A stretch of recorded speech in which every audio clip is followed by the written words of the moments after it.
জনাব আশরাফ উদ্দিন মাহাদি।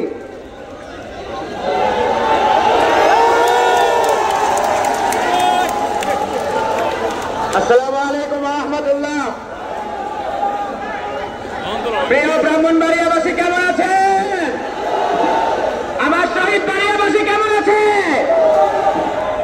শাহাদাতের রক্তে রঞ্জিত ব্রাহ্মণবাড়িয়ার এই মাটি শুধু 24-এ নয়, ফ্যাসিবাদ বিরোধী যত আন্দোলন হয়েছে, সংগ্রাম হয়েছে, এই ব্রাহ্মণবাড়িয়ার মানুষ সবার আগে রাজপথে নেমে এসেছে। আমরা ইতিহাসের পাতায় দেখি, ফ্যাসিবাদ যখন আমাদের ধর্মীয় অধিকারের উপরে ঘাত করেছিল, ফতোয়ার বিরুদ্ধে রায় দিয়েছিল, এই ব্রাহ্মণবাড়িয়ার কৃতি সন্তান মুফতি ফজলুল হক আমিনী রায় দিয়েছিলেন, এই বিচারপতি মুরতাদ হয়ে গেছে।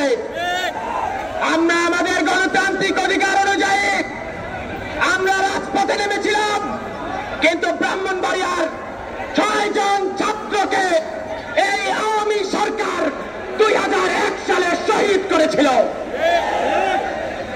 কিন্তু পরিতাপের বিষয়, 2001 সালে আমরা যখন 2001 সালে এই 6 শহীদের রক্তের উপর দিয়ে একটি সরকারকে ক্ষমতায় বসিয়েছি, দুর্ভাগ্যজনক হলেও সত্য, এখন পর্যন্ত ওই ব্রাহ্মণবাড়িয়ার 6 শহীদের বিচার আমরা পাইনি।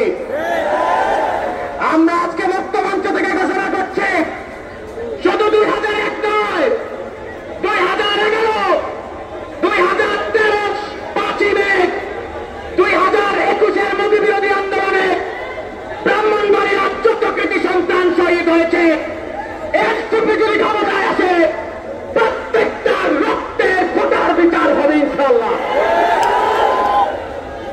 আমাদের এই ব্রাহ্মণবাড়িয়ায় আমরা জানি, ফ্যাসিবাদ বিরোধী আন্দোলনের কারণে, ব্রাহ্মণবাড়িয়াবাসীর বিপ্লবী ভূমিকার কারণে বিগত 16 বছর ওবায়দুল মুক্তাদির কিভাবে আমাদের উপর জুলুম, নির্যাতন, নিপীড়ন চালিয়েছে।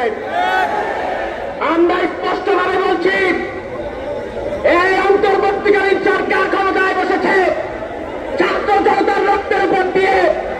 বিগত 16 বছরের রক্তের বিচার ওবায়দুল মুক্তাদিরকে বিচারিক প্রক্রিয়ায় ফাঁসির মাধ্যমে দিতে হবে।